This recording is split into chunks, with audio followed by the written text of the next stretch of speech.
Cyclic permutation पढ़ते हैं और साइक्लिक परम्यूटेशन में हम देखेंगे किस तरह का पैटर्न है, किस तरह का परम्यूटेशन जिससे कि आप उसको साइक्लिक परम्यूटेशन बोल रहे हैं। कुछ तो स्पेशल होगा उसमें जिसको आप साइक्लिक परम्यूटेशन बोल रहे हैं, एक नया नाम दिया आपने। अगर बेसिकली 9th क्लास में हमने पढ़ा था कि इस तरह का जो पैटर्न होता है नंबर्स का, अगर नंबर्स इस फॉर्म में हैं, आप देख सकते हैं ए बी सी, सी के बाद देन ए, इस तरह के पैटर्न्स में अगर नंबर होते हैं उनको हम बोलते हैं साइक्लिक पैटर्न। हमारा ये परम्यूटेशन है, इसमें भी कुछ एक खास पैटर्न है, उस खास पैटर्न की वजह से इसको हमने क्या बोला है, साइक्लिक परम्यूटेशन बोला है। आप देख सकते हैं सेट n के एलिमेंट्स लिखे हुए हैं फर्स्ट रो में और सेकंड यहाँ पे मैंने उनकी इमेजेस लिखी हुई हैं। तो जो a1 की इमेज है a2, a1 की जो इमेज है a2 वो जस्ट अगला एलिमेंट है, नेक्स्ट एलिमेंट। a2 की इमेज जस्ट उसको फॉलो करने वाला जो भी एलिमेंट होगा वो बनेगा। तो यहाँ से हमने एक चीज़ और सीखी, जो लास्ट एलिमेंट है उसकी इमेज कौन है, फर्स्ट एलिमेंट है। और ऐसा पैटर्न को फॉलो करने वाली जो परम्यूटेशन होगी उसको हम बोलेंगे साइक्लिक परम्यूटेशन। और इसमें कितने एलिमेंट हैं, n, तो साइक्लिक परम्यूटेशन की लेंथ हो जाएगी n। साइक्लिक परम्यूटेशन में कॉन्सेप्ट और निकल के आएगा, लेंथ ऑफ परम्यूटेशन। अगर हम इस साइकिल की बात करें, इसको साइकिल भी बोलते हैं, साइकिल की लेंथ कितनी हो जाएगी, n हो जाएगी। f equal to 1 2 3। हम जानते हैं किसी भी एलिमेंट की जो इमेज होगी जैसे उससे अगला एलिमेंट होगा, तो 1 की इमेज 2, 2 की इमेज 3, लास्ट एलिमेंट की इमेज 1 होगी। तो हमने यहाँ पे देखा कि इस 1 2 3 अगर हमें साइकिल है, ये साइक्लिक परम्यूटेशन है, तो हम इसको सिर्फ एक रो लिख के काम चला सकते हैं। इसको बोलते हैं 1 रो नोटेशन। का नोटेशन साइक्लिक परम्यूटेशन को ही दे सकते हैं, किसी और परम्यूटेशन को ऐसा नोटेशन नहीं दिया जा सकता। किसी ने लिखा f equal to 1 2, this is 1 row notation. तो हम जानते हैं अगर उसने 1 रो नोटेशन लिखा है तो ये साइक्लिक परम्यूटेशन होगा। और अगर इसकी पूरी कंप्लीट फॉर्म देखें तो 1 2, 1 की इमेज क्या होगा, जस्ट नेक्स्ट एलिमेंट 2, और लास्ट एलिमेंट की इमेज क्या होगा, 1 एलिमेंट। तो यहाँ से एक रो से ही हम इसका कंप्लीट पैटर्न समझ सकते हैं। इस तरह के परम्यूटेशन को हम क्या बोलते हैं, साइक्लिक परम्यूटेशन बोलते हैं। ये लेंथ 2 का, इसकी लेंथ 3, इसकी लेंथ कितनी है, n लेंथ है, nth लेंथ की साइकिल है। अ cycle of length 2 is called transposition.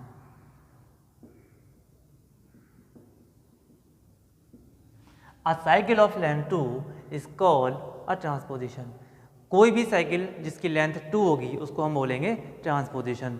अब हमें कोई भी साइकिल उसने दे दी, फॉर एग्जांपल पहले हम ट्रांसपोजिशन एग्जांपल लिखते हैं 1 2 1 3, ये इनको क्या बोलेंगे, ट्रांसपोजिशन बोलेंगे। अब अगर हमारे पास कोई भी साइकिल है, एक साइक्लिक परम्यूटेशन है, उसको कैसे करके ट्रांसपोजिशन में ब्रेक करते हैं वो देख लेते हैं। We have a permutation, cyclic permutation f equal to 1 2 3। We have a cycle of length 3। Then हम यहाँ पे ये देखेंगे कि इसको ट्रांसपोजिशन में कैसे ब्रेक किया जाएगा। नंबर ऑफ ट्रांसपोजिशन कितने मिलेंगे वो देखिए, नंबर ऑफ ट्रांसपोजिशन,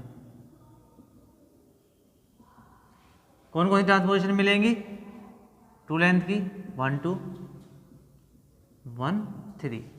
3 लेंथ की अगर आपके पास कोई साइक्लिक परम्यूटेशन लिखी हुई है, अगर आप उसको ट्रांसपोजिशन में तोड़ते हैं तो आपको ट्रांसपोजिशन मिलेंगी 2 1 2 1 3। इस तरह से 2 लेंथ का साइकिल है, ये 2 लेंथ का साइकिल है, इसको क्या बोलेंगे, ट्रांसपोजिशन। तो ये एक ट्रांसपोजिशन ये हो गया, दूसरा ट्रांसपोजिशन ये हो गया। अब क्वेश्चन अराइज ये होता है, क्या ये जो नोटेशन है, रिप्रेजेंटेशन है ब्रेक करने का ट्रांसपोजिशन में, क्या ये यूनिक है। ट्रांसपोजिशन में ब्रेक करने का जो हमारा ये फंडा है ये यूनिक नहीं है, ये पैटर्न कभी भी यूनिक नहीं होता। इसको कोई आपका साथी इस तरह से भी इसको ब्रेक कर सकता है, 2 3 एंड 2 1। किसी का दूसरा पैटर्न हो सकता है, दूसरी तरह से इसको ब्रेक कर सकता है। और बहुत सारी साइकिल आप बना सकते हैं, बहुत सारे ट्रांसपोजिशन आप इस तरह से बना सकते हैं। परम्यूटेशन, अ परम्यूटेशन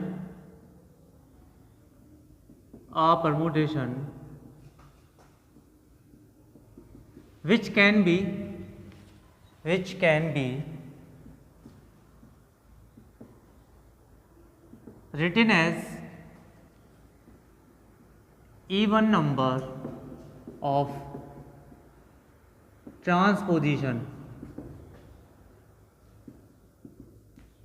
या डिकम्पोज कर सकते हैं। एक ऐसा परमुटेशन जिसको आप इवन नंबर ऑफ ट्रांसपोजिशन में ब्रेक कर सकते हैं उसको हम क्या बोलेंगे? इवन परमुटेशन बोलेंगे। is called an even permutation। Okay, एक ऐसा परमुटेशन जिसको आप इवन नंबर ऑफ ट्रांसपोजिशन में डिकम्पोज कर सकते हैं, ब्रेक कर सकते हैं, उसको हम क्या बोलेंगे? इवन परमुटेशन बोलेंगे।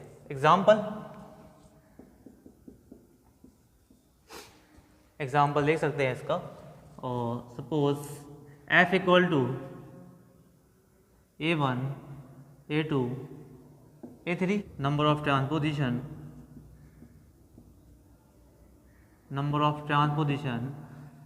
a1 a2 a1 a3। since there are two transposition, so f is an even permutation।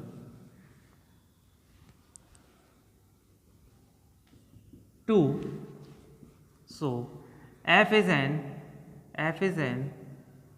even permutation। इस परमुटेशन को आप क्या बोलेंगे? इवन परमुटेशन बोलेंगे। A permutation which can be written as odd number of transposition is called an odd permutation.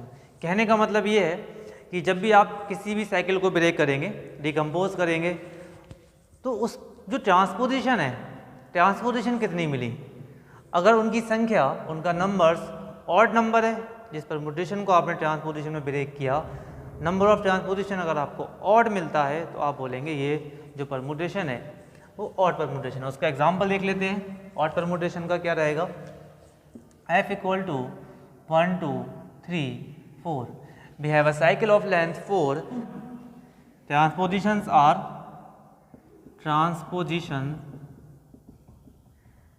Are 1 2 1 3 1 4। एक cycle जिसकी length 4 थी, जब हमने उसको ट्रांसपोजिशन में डिकम्पोज किया, ब्रेक किया, तो हमें जो ट्रांसपोजिशन मिली, ट्रांसपोजिशन का नंबर्स मिला 1 2 3। There are 3 transposition, number of transposition equal to 3 which is odd. So it implies that f is an odd permutation. तो ट्रांसपोजिशन के बिहाफ पे ये डिसीजन होता है कि कोई परमुटेशन जो हमें गिवन है वो इवन है या फिर ऑड परमुटेशन है।